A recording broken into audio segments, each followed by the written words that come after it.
Hi friends, welcome to my YouTube channel all around us. ನೋಡಿ, ನಾನು ಇವಾಗ evening snacks ಅಂತ ಜೋಳ ಬೇಯಿಸ್ತಾ ಇದ್ದೀನಿ. ಇದು ಬೇಬಿ ಕಾರ್ನು ಹಾಗೂ ದೊಡ್ಡ ಒಂದು ಸ್ವೀಟ್ ಕಾರ್ನ್ ಎರಡು ಮಿಕ್ಸ್ ಮಾಡಿ ಬೇಯಿಸ್ತಾ ಇದ್ದೀನಿ. ದೊಡ್ಡ ಜೋಳ ಒಂದೇ ಇತ್ತು, ಹಾಗಾಗಿ ಬೇಬಿ ಕಾರ್ನು ಮಿಕ್ಸ್ ಮಾಡಿದ್ದೀನಿ.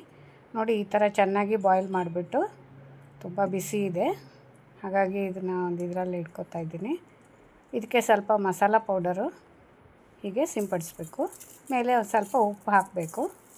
ಉಪ್ಪು ಮತ್ತು ಮಸಾಲ ಪೌಡ್ರ್ ಎರಡು ಹಾಕೋದ್ರಿಂದ ತುಂಬ ಟೇಸ್ಟಿಯಾಗಿರುತ್ತೆ ಮತ್ತು ಹೆಲ್ದಿನೂ ಇರುತ್ತೆ. ನೋಡಿ, ಈ ಥರ ಮಿಕ್ಸ್ ಮಾಡಿ ಇದನ್ನು ಈವ್ನಿಂಗ್ ಸ್ನ್ಯಾಕ್ಸ್ ಅಂತ ತಿಂದರೆ ತುಂಬ ರುಚಿಯಾಗಿರುತ್ತೆ. ಮಕ್ಳಿಗೂ ತುಂಬ ಇಷ್ಟ ಆಗುತ್ತೆ, ಆರೋಗ್ಯಕ್ಕೂ ತುಂಬ ಒಳ್ಳೆಯದು. ಹಾಗಾಗಿ ನಾನು ಬೇಬಿ ಕಾರ್ನ ತಿಂತಾಯಿದ್ದೀನಿ. ನೋಡಿ, ತುಂಬ ಟೇಸ್ಟಿಯಾಗಿದೆ. ನೀವು ಟ್ರೈ ಮಾಡಿ ನೋಡಿ. Thank you for watching. Subscribe ಮಾಡಿ. Thank you.